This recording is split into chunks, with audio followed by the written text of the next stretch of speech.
जय श्रीमन्नारायण। हामी श्री प्रपन्नामृतमको वाचन क्रममा छौँ। श्रीमद् अनन्ताचार्य स्वामीजीद्वारा विरचित श्री प्रपन्नामृतमको नेपाली अनुवादको वाचन चलिरहेको छ। यो वाचन श्री पद्मधराचार्य स्वामीजीद्वारा गरिएको नेपाली अनुवादको वाचन हो र यसको प्रकाशक श्री वैष्णव युवा परिषद नेपाल रहेको छ। आउनुहोस् हामी आजको वाचन 86औं अध्यायदेखि सुरु गरौँ। यसमा श्री कुलशेखर आलवारको चरित्रको वर्णन रहेको छ। लीला गर्न मनुष्य रूप धारण गर्नुभएका महात्मा कुलशेखरको बुद्धिसम्मत संसारलाई शिक्षा दिने लोकहितैषी बन्यो। जब उहाँले वेदवेद्य परमपुरुष भगवान श्रीरामका रूपमा अवतीर्ण भएका बेलासम्म साक्षात् वेद महर्षि वाल्मीकिद्वारा रामायण ग्रन्थका रूपमा परिणत भएको छ भन्ने सुन्नुभयो। उहाँले सबै वैष्णवहरूले सुन्नुपर्ने ग्रन्थ नै श्री रामायण पो रहेछ त भन्ने सम्झनुभयो। मुक्तिको महान साधन श्री वाल्मीकीय रामायणको महान श्री रामचरित्र सुन्नमा नै श्री कुलशेखरले आफ्नो सम्पूर्ण समय बिताउन लाग्नुभयो। एक समय अरण्यकाण्डको कथामा खरदूषणसँग श्रीरामको युद्ध प्रसङ्ग आयो। उतातिर 14,000को विशाल राक्षसहरूको सेना, यता एक्लै श्रीराम युद्धमा खडा हुनुभएको सुनेर राजा कुलशेखर अत्यन्त क्रुद्ध हुनुभयो। भगवान श्रीरामका प्रेममा लीन राजा तत्कालै चतुरङ्गिणी सेना लिएर भगवानको सहायताका लागि चाँडै गइहाल्ने निश्चय गर्नुभयो। राजाको यस्तो असामयिक निर्णयले सम्पूर्ण मन्त्रीहरूलाई आश्चर्य लाग्यो। उनीहरूले श्री वैष्णव महात्माहरूसँग कुनै प्रकारले पनि राजालाई रोकिदिनु भनी प्रार्थना गरे। अनि श्री वैष्णव महात्माहरूले राजालाई त्यसपछिको प्रसङ्ग वर्णन गर्दै भन्न थाल्नुभयो, महाराज सुन्नुहोस्। अनि धर्मात्मा श्रीरामले आधा क्षणमा नै त्रिक्रूर कर्मा 14,000 राक्षसहरूको विशाल सेनाको विनाश गरिदिनुभयो। अनि त्यहाँ भएका सबै महर्षिहरू भगवान श्रीरामको यस अद्भुत पराक्रमलाई देखेर अत्यन्त प्रसन्न भए। श्री जनकनन्दिनी श्री जानकी त प्रसन्नताले भगवानसँग आलिङ्गन गर्न लाग्नुभयो भन्ने पावन प्रसङ्ग सुनेपछि बडो प्रसन्न भई राजाले आफ्नो आभूषण उतारेर महात्माहरूलाई अर्पण गर्नुभयो अनि सेनालाई फर्कने आदेश दिनुभयो। हे वेदान्तिन, राजर्षि कुलशेखरको भागवत र भगवानमा अनन्य भक्ति थियो। प्रचलित उपाख्यानहरू सुनाउँछु, सुन। उहाँका सन्निधिमा सदा श्री वैष्णवहरू रहन्थे। कुनै अवैष्णव कथङ्काल त्यहाँ आइपुगे भने पनि उहाँको दर्शनले नै तत्कालै त्यो श्री वैष्णव बन्दथ्यो। राज्यभरि श्री वैष्णव थिए। एउटा समुदाय त नित्य मौन धारण गरेर श्रीमद् रामायण एवं अन्य सात्विक पुराणहरू सुन्ने गर्दथ्यो। श्रवण गर्दा गर्दा अब राजा रामायण एवं पुराणहरूका ज्ञानमा खुब दक्ष हुनुभयो। राजपुरोहित सदा राजर्षिलाई रामायणको रामचरित्रका उत्कर्षको मात्र प्रसङ्ग प्रवचन गर्दथे, किनभने राजा अतिशय भावुक हुनुभएकोले अरू अजय प्रसङ्ग सुन्नै सक्नुहुन्नथ्यो। एकपटक अरू नै राजकार्यमा संलग्न भएर पुरोहितजी कथा सुनाउन आउन पाउनु भएन रहेछ। आफ्ना छोरालाई कथा सुनाउन भनेर पठाउनु भएछ। रामायणका रहस्यलाई राम्रोसँग नजान्ने ती बालकले राजाको भावुकताको मर्म पनि चाल पाएनन्। खुरुखुरु भयभरका प्रसङ्ग भन्दै जाँदा अरण्यकाण्डमा रावणले सीताजीलाई हरण गरेको सुरु गरे। प्रसङ्ग सुन्ने बित्तिकै राजा त घायल सर्प झैँ क्रोधयुक्त भएर भन्न लाग्नुभयो, दुष्ट पापात्मा रावणको यो हिम्मत! म हुँदाहुँदै माता जानकीको अपहरण गर्ने! म अहिले तुरन्त गएर त्यसको लङ्कापुरी भस्म गरेर माता जानकीलाई लिएर आउँछु भन्दै काप्दै भयानक आकृति बनाएर जुरुक्क उठेर छटपटाउनु भयो। आफ्ना सेनापतिलाई लङ्कामा आक्रमणको लागि आज्ञा दिनुभयो। सिपाहीहरूलाई लङ्कामा चढाई गर्न तयार पार भन्दै स्वयं तलवार र धनुषबाण लिएर सेनाको अगाडि अगाडि हिँड्न लाग्नुभयो। भगवानको अनन्य भक्तिका बसमा रहेका राजालाई त्यहाँ कसले सम्झाउन सक्ने र फर्काएर ल्याउने कसको शक्ति? चतुरङ्गिणी सेना तत्कालै समुद्र तट पुग्यो, लङ्कातर्फ बढ्न लाग्यो। आकाश मण्डल देवताहरूका विमानले भरियो। यस्तो आश्चर्यको पराभक्ति अनन्य भक्त श्री कुलशेखर स्वामीको महान चरित्र, यो अद्भुत लीला हेर्न सबै उत्सुक थिए। पृथ्वी आकाश खचाखच थियो। अब के हुन्छ भन्दै जस्ता राजा त्यस्तै प्रजा भने चाहिँ चतुरङ्गिणी सेना हाहाकार गर्दै लक्ष्यतर्फ हाँकिन थाल्यो। यो अचम्मको कुरा सुनेर जताततैबाट मानिसहरूको त्यहाँ घुइँचो लाग्यो। भक्ताधीन करुणासागर भगवान श्रीराम आफ्नो भक्तको भाव देखेर भक्तपराधीनतावश तत्कालै राजर्षिका सामुन्ने प्रकट हुनुभयो र भन्न लाग्नुभयो, हे पुत्र, म छँदाछँदै तिमीले किन यत्रो कष्ट गर्नु पर्थ्यो र? ओहो, बडो दुःख पायो कसै, यो उचित गरेनौ। हेर, मैले रावणसँग युद्ध गरी तिम्री माता जानकीलाई फर्काएर ल्याइहालेँ नि, यता हेर त भनेर सीताजीलाई भक्तका सामुन्ने उपस्थित गराइबक्स्यो। श्रीराम लक्ष्मण जानकीको दर्शन गरेर राजा कुलशेखर बहुत प्रसन्न हुनुभयो। सेनासहित भगवानका साथ आनन्दसँग राजा आफ्नो नगरतर्फ फर्किन लाग्नुभयो।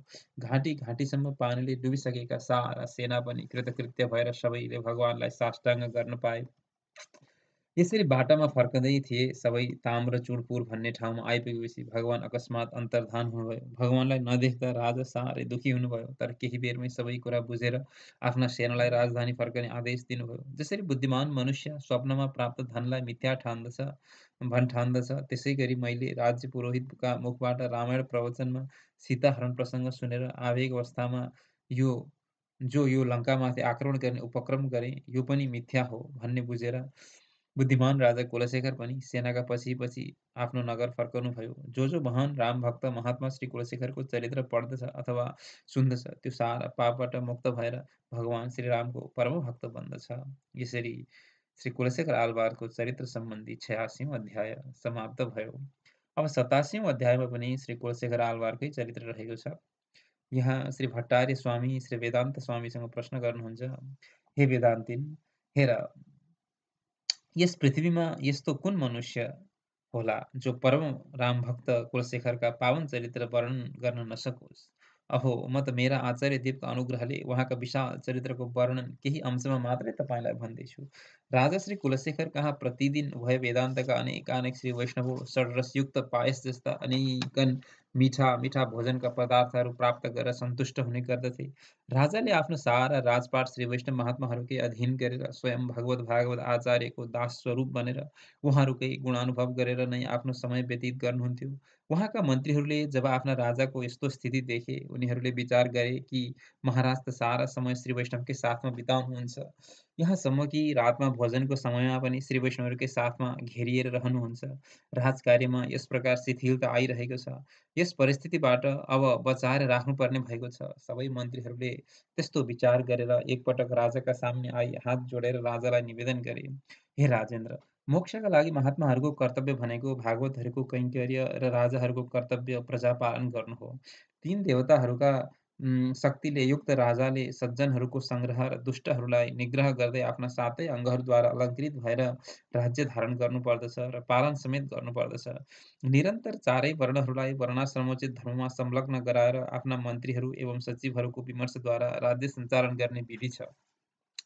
विधिअनुसार चल्ने राजा नै वास्तवमा राजा हुन्छ र संसारमा भुक्ति र मुक्ति प्राप्त गर्दछ।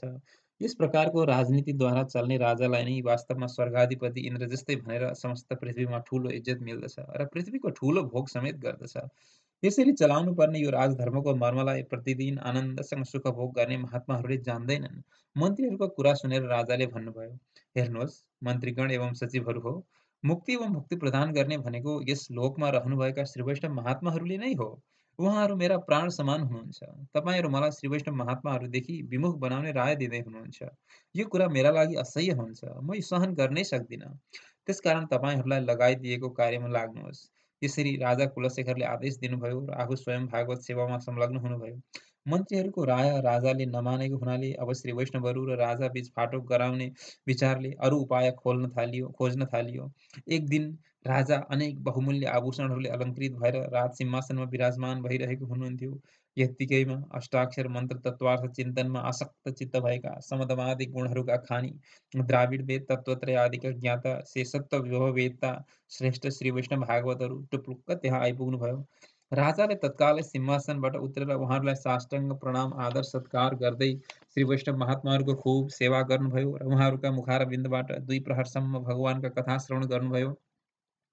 अनि उनै महात्माहरूबाट आज्ञा लिएर राजा मध्याह्न स्नानका लागि आफ्ना सबै आभूषणहरू सिंहासनमै छाडेर जानुभयो।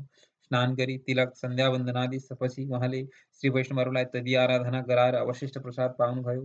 केही बेर विश्राम गरौँ भनेर सिंहासनतिर आई आभूषण लगाउन खोज्दा त त्यहाँ आभूषणहरू थिएनन्। राजाले मन्त्रीहरूलाई सोध्नुभयो। उनीहरूले पनि सर्वत्र सबैद्वारा खोजी गराए, मानिसहरू यत्रतत्र पठाए, तर कहीँ पनि आभूषण भने पाइएन। अनि राजा क्रुद्ध हुनुभयो। मन्त्रीहरूलाई बोलाएर, मैले तपाईँहरूका सामने सिंहासनमा राखेको आभूषण कता गयो? तुरुन्त टुङ्गो लगाउनुहोस्, नभए म दण्ड दिनेछु। यो सुनेर सबैले हात जोडेर नम्र भएर भन्न लागे, महाराज, यस बेला यहाँ अरू कोही बाहिरबाट आएका छैनन्। केवल यहाँ तिलक लगाउने महात्माहरू मात्रै आएका थिए। के गर्नु? उनीहरूले जहाँ पाए त्यहीँ जहिले पाए तैले हिँडिरहन्छन्, रोक्दा पनि मान्दैनन्। उनीहरूका अतिरिक्त अरू कसले लिएको होला र? तिनीहरूकै काम हो महाराज। मन्त्रीहरूका मुखबाट यस्तो नचाहिँदो आरोप महात्मामाथि लगाएकाले राजा अत्यन्त दुःखी हुनुभयो। भागवतको निन्दा सुन्न नसकेर आफ्ना कान थुनेर मनले भगवानको स्मरण गर्दै यिनीहरूलाई दण्ड नदिई हुँदैन भन्ने सोच्नुभयो र भन्नुभयो, संसारका सबै पाप भगवत भजनले सकिन्छ। भगवानको निन्दा गर्दा हुने पाप भगवत भक्तको स्तुतिद्वारा धुन सकिन्छ। तर भागवतको निन्दा गर्यो भने कतै पनि ठाउँ छैन। अतः तिमीहरूले भागवतको निन्दा गर्यौ, यसको दण्ड म नदिकन छोड्दिन। सबका सामुन्ने ती वैष्णवहरूको निर्मलताको म प्रमाण दिन्छु भनेर एउटा हाँडीभित्र एकदम विषालु सर्प ल्याऊ भनेर राजाले आज्ञा गर्नुभयो। हाँडीभित्र विषालु सर्प राखेर राजाका सामने ल्याएपछि राजाले सबैलाई सम्बोधन गरेर भन्नुभयो, हे सभासद हो, श्री वैष्णव महात्माहरू मुक्ति र भुक्तिदेखि निष्प्रिय हुन्छन्, चोर कदापि हुँदैनन् भन्ने कुरा म प्रमाणित गर्दछु। हेर्नुहोस्, यदि श्री वैष्णव महात्माहरू चोर हुनुभएदेखि मलाई यस सर्पले डस्नेछ। यति भनेर डरै नमानी वीरको उघाएर हाँडीभित्र आफ्नो हात हाल्नुभयो। त्यो दृश्य हेर्न आकाशमा विमानमा देवताहरू आइपुगेर पुष्पको वर्षा गर्न लागे, दुन्दुभी बजाएर आफ्नो खुसी प्रकट गर्न लागे। राजाले घडामा राखिएको विषालु सर्पलाई बार बार सुम्सिमाउनु भयो। सर्पले राजाको हातलाई छुँदा पनि छोएन। भगवान श्रीराम त्यहीँ प्रकट हुनुभयो। कृपा कटाक्षले भक्तलाई हेर्दै भगवानले, राजन तिम्रो यो भागवत निष्ठा देखेर आज म अत्यन्त प्रसन्न भएँ भनेर राजालाई भगवानले प्रेमालिङ्गन गर्नुभयो र वर माग्न आज्ञा गर्नुभयो। राजाले पनि हात जोडेर, हे प्रभु, हजुरका कृपाले कुनै पनि वस्तुको के कमी छ र? तथापि हजुरलाई केही दिने इच्छा छ भने यस दासको सदा सदा हजुरका चरण कमलमा श्रद्धा भक्ति बढिरहोस् भनेर वर माग्नुभयो। भगवानले भक्तको मनोवाञ्छित वर प्रदान गर्दै, हे नृपश्रेष्ठ, श्री नीलादेवीका अंशबाट अवतीर्ण तिम्री पुत्री मलाई प्रदान गरिदेऊ भनेर आज्ञा गर्नुभयो। राजाले पनि अत्यन्त प्रसन्न भएर आफ्नी पुत्रीको विवाह तत्कालै श्री रङ्गनाथ भगवानसँग धुमधामका साथ सम्पन्न गर्नुभयो। इन्द्रादि देवताहरूद्वारा सेवित श्रीमन्नारायण पनि राजा कुलशेखरद्वारा प्रदत्त बहुमूल्य वस्त्राभूषण एवं राजकन्यालाई साथमा लिएर आफ्नो धाम सवारी भयो। यस्तो महान अचम्मको चरित्र एवं आफ्ना राजाको प्रभाव देखेर समस्त मन्त्रीगण अत्यन्त विस्मित र भयभीत भए। राजाले आफूले राजा र महात्माहरूमा वैमनस्य फैलाउने हेतुले झिकेका आभूषणहरू तत्कालै राजाका समक्ष ल्याएर राजासँग अपराध क्षमा गर्न आग्रह गरे। महात्मा राजाले पनि सबै अपराध क्षमा गरिदिनुभयो र आफ्ना सुपुत्रलाई शासनभार सुम्पेर श्री वैष्णव भागवतको सेवामा समय बिताउन लाग्नुभयो। यस्तैमा फेरि एकपटक यस्तै घटना घट्यो। श्री रामनवमीको पुण्य महोत्सव थियो। भगवान श्री रामको अभिषेकको तयारीमा राजा हुनुहुन्थ्यो। भगवानका बहुमूल्य आभूषण उतारेर एकातिर राख्नुभयो। तिरुमञ्जन सकेर आभूषण लगाइदिन खोज्दा अमूल्य मोतीको हार देखिएन। यताउता सर्वत्र खोज्दा पनि नपाएपछि मन्त्रीहरूले पुनः उनै महात्माहरूमाथि हार चोर्ने आरोप लगाए। यो सुन्ने बित्तिकै राजाले फेरि पहिलेकै जस्तै भागवत निन्दा रूपी अपराधलाई महापाप बताउँदै यस्तो चमत्कार देखाउनु भयो कि मन्त्रीहरूले तत्कालै त्यो हार ल्याएर उहाँका सामने राखिदिए र आफ्नो अपराधहरूलाई क्षमा प्रदान गर्न याचना गरे।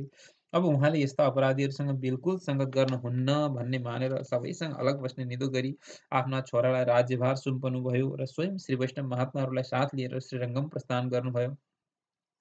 श्री रङ्गनाथ भगवानका दर्शनले उहाँलाई अत्यन्त आनन्द प्राप्त भयो। उहाँले द्राविड भाषामा देवगीत नामक एक प्रबन्धको रचना गर्नुभयो। यस ग्रन्थमा राजा कुलशेखरले भगवान र भागवतहरूको वैभव प्रतिपादन गर्नुभएको छ। यसमा 105 गाथाहरू छन् र 7 दिव्य देशहरूको मङ्गलाशासन गरिएको छ। श्रीरङ्ग क्षेत्रका श्रीरङ्गनाथ भगवान, वृषभाचलका श्रीनिवास भगवान, अयोध्याका श्रीराम, चित्रकूट चिदम्बरमका गोविन्द भगवान, कृष्णपुरीका सौरीराज भगवान, बानाचलका सुन्दरराज र वराहनाथ भगवानको मङ्गलाशासन गरिएको छ, जुन नित्य प्रति अनुसन्धान गर्न योग्य छन्। श्री कुलशेखर स्वामीको मङ्गलाशासनयुक्त यस पुण्य क्षेत्रको स्मरण र दर्शन गर्नेहरू निश्चय पनि श्रीमान र धनवान बन्नेछन् भन्ने कुरामा कुनै सन्देह छैन। श्री रङ्गनाथ भगवानका कृपाले उहाँले द्राविड भाषामा 100 गाथाहरूद्वारा युक्त महाप्रबन्धको पनि रचना गर्नुभयो। वेदान्तका तात्विक अर्थहरूद्वारा वर्णित यस प्रबन्धमा सर्वप्रथम श्री रङ्गनाथ भगवानको सूक्ति सुधा अनि अञ्जनगिरीका श्रीकृष्ण तथा भगवान श्रीरामका सम्बन्धमा 70 गाथाहरू वर्णन गरिएको छ। केही समय श्रीरङ्गममा निवास गरेपछि महात्मा कुलशेखरले श्री वैष्णव मण्डलीका साथ अनेकौं दाक्षिणात्य दिव्य देशहरूको यात्रा गर्दै त्यहाँ स्थित भगवानको कैङ्कर्य गर्नुभयो।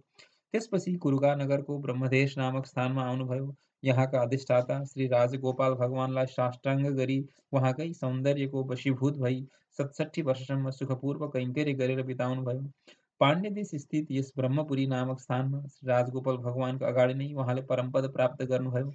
विख्यात राजर्षि कुलमा अवतीर्ण भएर भागवत वैभव विस्तार गर्दै महात्मा कुलशेखरले भगवानको नित्य धाम प्राप्त गर्नुभयो। दिव्य अनुपमेय समस्त पाप नष्ट गर्ने सारा सम्पत्ति प्रदान गर्ने महात्मा कुलशेखरको यस पावन चरित्रलाई जसले श्रवण गर्दछ, पाठ गर्दछ, त्यो संसारका समस्त पापहरूदेखि पार भएर अन्त्यमा श्री वैकुण्ठ लोकमा जान्छ। यसरी श्री प्रपन्नामृतमको श्री कुलशेखर आलवारको चरित्र सम्बन्धी 87औं अध्याय समाप्त भयो। अब 88औं अध्यायमा श्री विष्णुचित्त स्वामीजीको प्रादुर्भाव सम्बन्धी प्रसङ्ग छ। आउनुहोस् श्रवण गरौँ।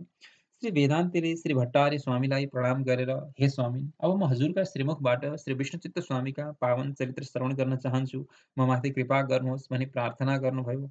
शिष्य वत्सल श्री भट्टार्यले श्री वेदान्तीका वचन स्वीकार गर्दै भन्न लाग्नुभयो, केरल प्रदेशको पूर्वपट्टि समुद्रको तटमा चोल देशको पाण्ड्य प्रदेशमा श्री विष्णुचित्त स्वामीको अवतार भयो। त्यहाँ धन्वीपुर नामक एक महान दिव्य देश छ।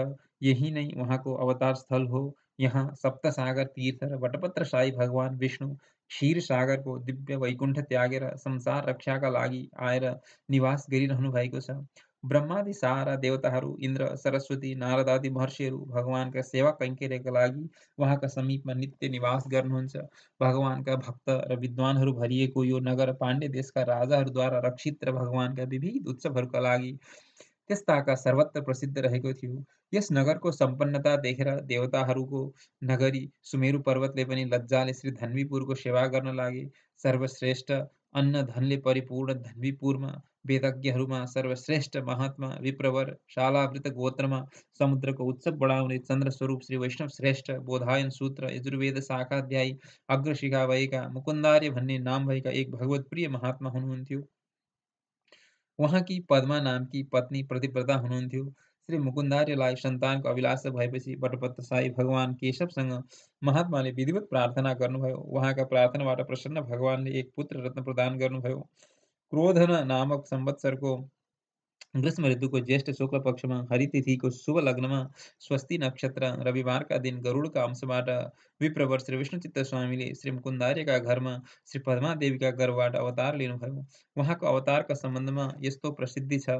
ज्येष्ठको स्वाति नक्षत्रमा गरुडांश श्री विष्णुचित्तको अवतार भयो, जो भगवान कमलापति केशवका अनन्य भक्त हुनुहुन्थ्यो। भगवानको सिद्धान्त फैलाउने प्रतिभा भएका पाण्ड्य देशका विद्वानलाई विजय गरेर हात्तीमा सवारी भई गरुडमा आएका श्री केशव दम्पतिको मङ्गलाशासन गर्ने, भगवानबाट आशीर्वाद प्राप्त गर्ने, भगवानका ससुरा समेत हुनुभएका महान भक्त धन्वीपुरमा उत्पन्न श्री भट्टनाथ स्वामीको शरण पर्दछु। हे वेदान्तिन, भट्टनाथ स्वामीका उस्तै तेजस्वी अरू 4 भाइ थिए। नक्षत्रहरूमा नक्षत्रहरूमा चन्द्र जस्तै भई श्री भट्टनाथ स्वामी उनी 4 भाइहरूमध्ये सुशोभित हुनुभयो। पिताले बालक विष्णुचित्तको विधिवत जातकर्मादि संस्कार सम्पन्न गराउनुभयो। श्री विश्वक्सेन स्वामीले वैकुण्ठबाट सवारी भई पञ्च संस्कार आदि कर्म गराई फिर्ता हुनुभयो। भगवान श्री विष्णुका कृपा कटाक्षका कारण बालक विष्णुचित्त जन्मैदेखि प्रह्लाद समान परम भागवत बन्नुभयो। भगवानको कैङ्कर्य बिना कुनै प्रकार पनि श्री वैष्णवहरूको कुनै विशेषता नरहने हुनाले उहाँले श्री भगवानको गहन अध्ययन गर्नुभयो। अहो, क्षीरसागरमा दिव्य शेषशय्यामा सुकला हुनुहुने उनै प्रभु मथुरापुरीमा आएर अवतार लिनुभयो। यो पुण्यपुरी द्वारका त झन् धन्य छ, जहाँ श्री मधुसूदन भगवान विराजमान हुनुहुन्छ। दुवै विभूतिका नायक भगवान श्रीकृष्ण सज्जनका रक्षाका लागि अवतार धारण गरेर मथुराधीश बनेर रहनुभएको थियो। ब्रह्मा, रुद्र र सनकादिका ध्यानमा सम्म दुर्लभ भगवान भक्तहरूका भक्तहरूका सुलभ भएर श्री नन्दजीका घरमा विराजमान हुनुभयो। गोपिकाहरूका अधीन तिनका उपयुक्त पुष्पमालाहरू धारण गरेर उनीहरूको घरमा माखन चोरीका बेला खुब ताडित पनि हुनुभयो। ओखल बन्धन स्वयं स्वीकार गर्दै गोपीहरूका अनेक अनिष्ट दूर गरी त्यहाँ निवास गर्नुभयो। कंसवध गर्नु भनेर मथुरा सवारी भयो। माली महान भक्त बने भन्ने यस्तो श्रीमद् भागवतका कथा सुनेर विचार गर्दा फूल तुलसीका माला समर्पण गर्न उचित सम्झी सोही कैङ्कर्यमा लाग्नुभयो। यस्ता प्रकारले हे वेदान्तिन, श्री विष्णुचित्त स्वामी वृन्दावनमा भगवानको भएको कैङ्कर्यको अनुसन्धान गरी उहाँले नित्यप्रति श्री वटपत्रशाही भगवानलाई सुगन्धित तुलसी पुष्पमालाको कैङ्कर्य गर्न लाग्नुभयो। श्री मुकुन्दार्यका पुत्र श्री विष्णुचित्त धन्वीपुरमा तुलसी पुष्पमालाको कैङ्कर्य गर्ने सर्वश्रेष्ठ श्री वैष्णव जगतका महात्मा बन्नुभयो। यसरी श्री विष्णुचित्त स्वामीको प्रादुर्भाव सम्बन्धी 88औं अध्याय समाप्त भयो।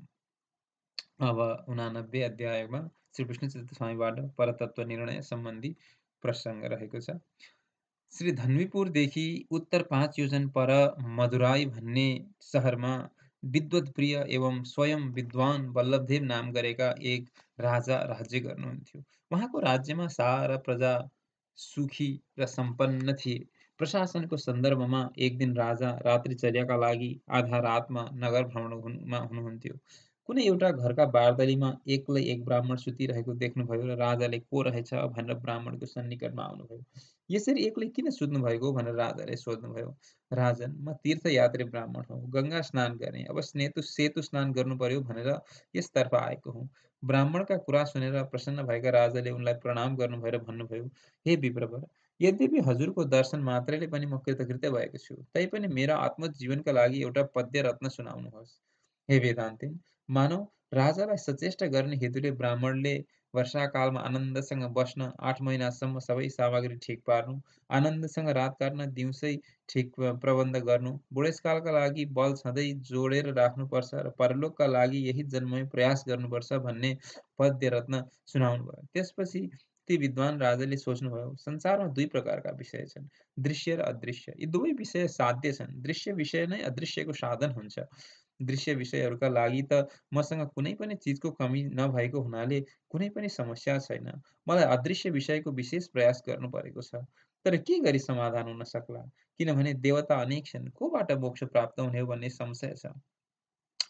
कुशल विचार भएका राजाले आफ्ना पुरोहित श्री सम्पतपूर्णजीलाई भन्नुभयो, पुरोहितवर्य, यस जगतको जन्म स्थिति र मोक्ष गर्ने परतत्त्वको निर्णय तपाईँ मेरा लागि तुरुन्त गरिदिनुहोस्।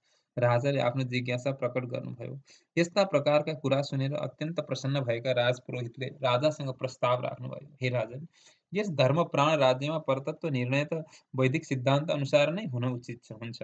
त्यसैले एउटा विद्वत गोष्ठी गरौँ, महान महान विद्वानहरूलाई आमन्त्रण गरौँ र शास्त्रार्थ गरेर परतत्त्वको निर्णय गराउँ। पुरोहितको राम्रो विचारबाट प्रसन्न भएर धुमधामपूर्वक विद्वत सभाको आयोजन गरियो र यस आयोजनाको सन्दर्भले जहाँ तहाँ देश विदेशका कैयौँ विद्वानहरू मथुरापुरी आए। परतत्त्वको निर्णय हाम्रा श्री भट्टनाथ स्वामीद्वारा गराउनुपर्छ भन्ने परम दयालु प्रभुले सोच्नुभयो। श्री विष्णुचित्त स्वामीले नै राजाको अज्ञान एवं संशय दूर गर्नुहुन्छ। संशय दूर भएपछि मोक्षको द्वार पनि खोल्छ। राजाले मोक्ष पनि प्राप्त गर्नेछन्। फलस्वरूप अकारण करुणा वरुणालय अखिल हेय प्रत्यनीक सकल कल्याण गुणगणाकर अभय विभूति नायक भगवान वटपत्र साई बालमुकुन्दले श्री भट्टनाथलाई सपना दिनुभयो। हे भट्टनाथ, तपाईँ मथुरा जानुहोस्, त्यहाँ विद्वत सभामा श्री विष्णु नै परतत्व हुनुहुन्छ भनेर परतत्वको निर्णय गरिदिनुहोस्। भगवद् आज्ञाद्वारा श्री विष्णुचित्त स्वामी त्यस बृहत् राजसभामा सवारी भयो। उस बेला राजपुरोहितले उहाँको तिरस्कार गरे। भगवद् भक्त यस्ता महापुरुषको सत्कार गरेनन्। दृप्त एवं अविद्याजन्य आत्मस्वरूप तिरोहित ती राजपुरोहितले, हे राजन, न त यिनले वेद सुनेका छन् न वेद पढेका छन्। गायत्रीसम्म त जान्दछन् कि जान्दैनन् कुन्नी। सन्ध्या वन्दनादि नित्यकृत्यहरू समेत नगरेर अहोरात्र उद्यानमा मात्र काम गरिरहन्छन्। फल टिप्ने, तुलसी टिप्ने, गोडगाड गर्ने ठ्याक्कै माली जस्तै यिनी आफ्नो जीवन व्यतीत गरिरहेका छन्। यस्ताले के यस सभामा शोभा पाउँछन् त राजन? वेदशास्त्र ज्ञानहीन शूद्र जस्तै यी भट्टनाथ विष्णुचित्त विद्वत गोष्ठीमा पूजाका योग्य बिल्कुलै छैनन् भनेर राजपुरोहितले भने। राजाले पनि पुरोहितका कुरामा ध्यान नदिई भट्टनाथ स्वामीको स्वागत गरी उच्चासनमा विराजमान गराई पूजा सत्कार गर्नुभयो। श्री विष्णुचित्त स्वामीले पनि ती दुष्ट पुरोहितको कुरामा ध्यान नदिई भगवानको दृढ भक्तिका साथ स्वप्नमा बटपत्र शाहीद्वारा गरिएका निर्देशन स्मरण गर्नुभयो। अनि महाज्ञानी श्री स्वामीजीले त हातमा राखेको अमला झैँ परतत्त्वलाई जान्नु भएको थियो। मुसु मुसु हाँस्दै सभासदहरूलाई उपदेश गर्न लाग्नुभयो। वेद वेदान्तद्वारा प्रतिपादित श्री विष्णु भगवान नै परतत्व हुनुहुन्छ भन्ने निर्णय गर्दै वाल्मीकि महर्षिले पनि शङ्खचक्रधारी श्री विष्णुलाई नै परतत्व निर्णय गर्नुभएको छ। उत्तानपादका पुत्र ध्रुवजीको रक्षा पनि श्रीमन्नारायणबाट नै भयो। ब्रह्माजी पनि भगवान श्री कृष्णकै शरण पर्नुहुन्छ। यस्तै भूतनाथ शङ्करजी पनि श्री कृष्णकै वरण गर्नुहुन्छ। हे वेदान्तिन, तपाईँलाई म के भनी व्याख्या गरौँ भन्दै अति उज्जवल मुखारविन्दले भगवानकै जस्तो दिव्य ज्योति प्रकट गर्दै तिनै लोकलाई अचम्ममा पार्दै गङ्गाको प्रवाह जस्तै गरी निर्मल वैदिक व्याख्या गर्नुभयो। उहाँका मुखबाट आगम निगम श्रुति स्मृति इतिहास पुराणहरूको नदी बग्न लाग्यो। सम्पूर्ण वेदको सारद्वारा त्यस सभामा हरि नै परतत्व हुनुहुन्छ भनेर घोषणा गर्दै अष्टाक्षरको तृतीय अक्षर मकार अकार बाजे विष्णुको नै दास हो, शेष हो, परतन्त्र हो। अ उ मको व्याख्या गर्दै श्रीकृष्ण पनि गीतामा अकार मै हुँ भन्नुभएको छ।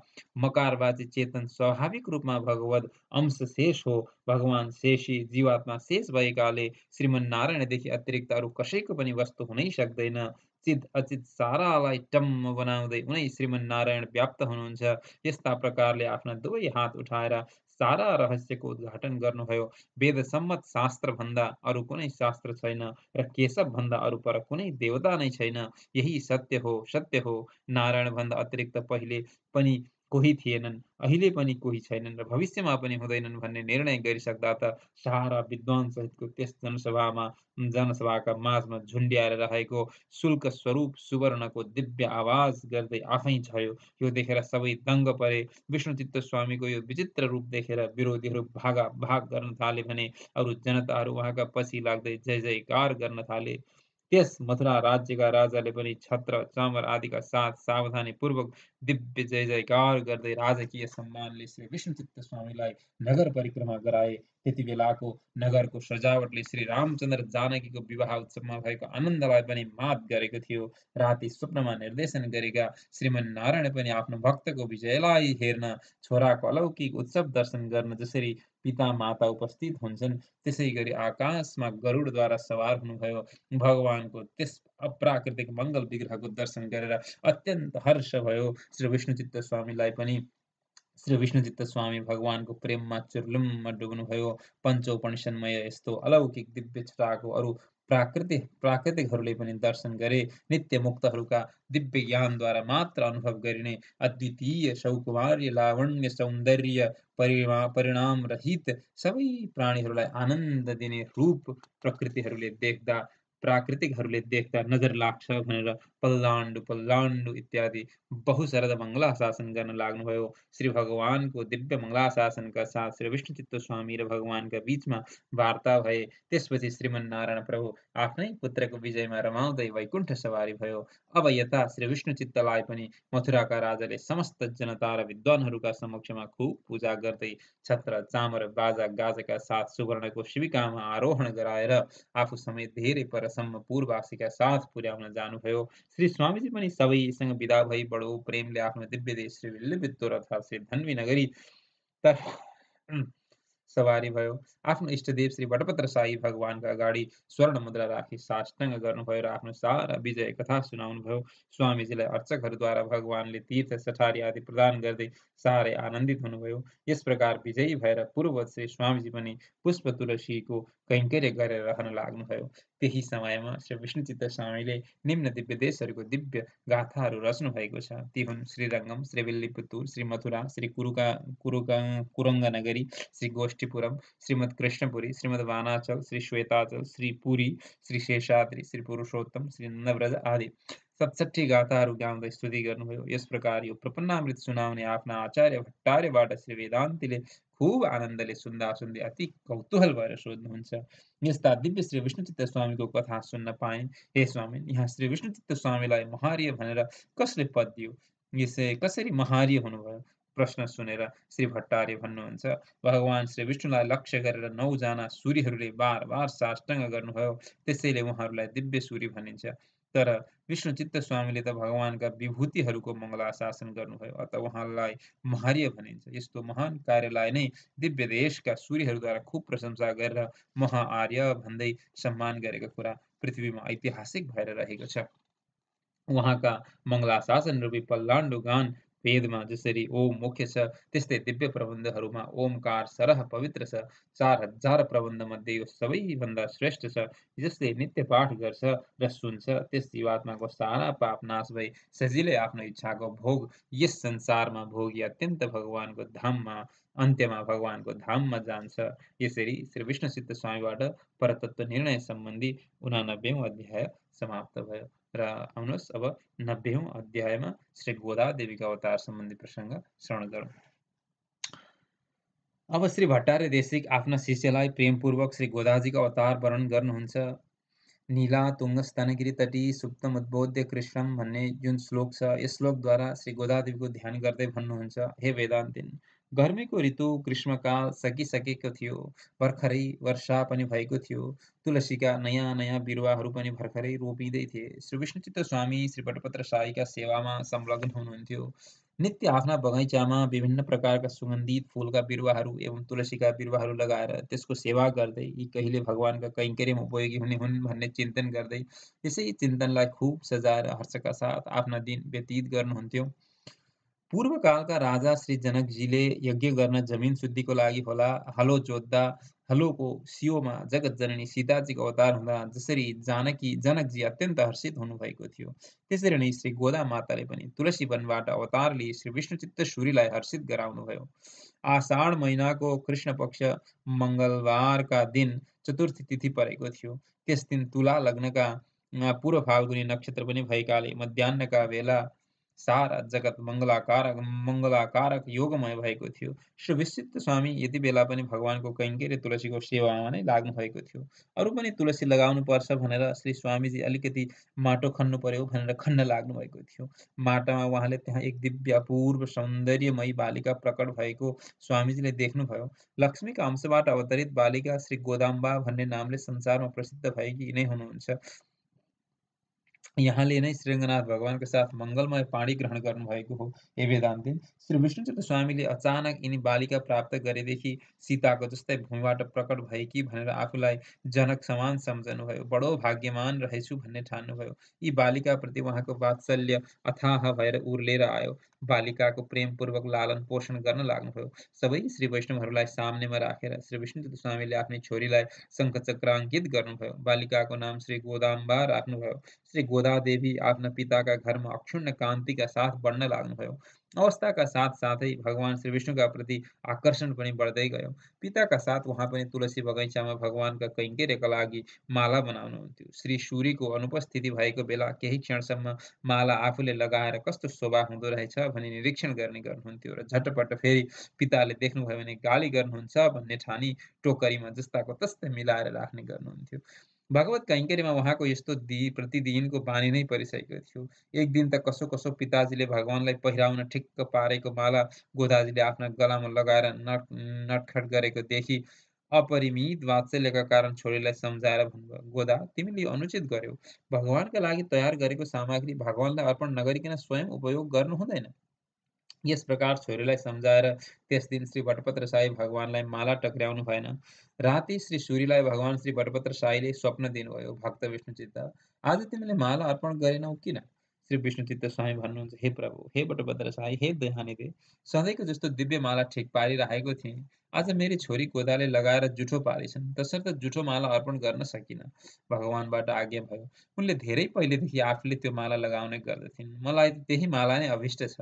गोदाले पहिरेको त्यो पुष्पमाला नै मलाई सधैँ अर्पण गर्ने गर्नुहोस्।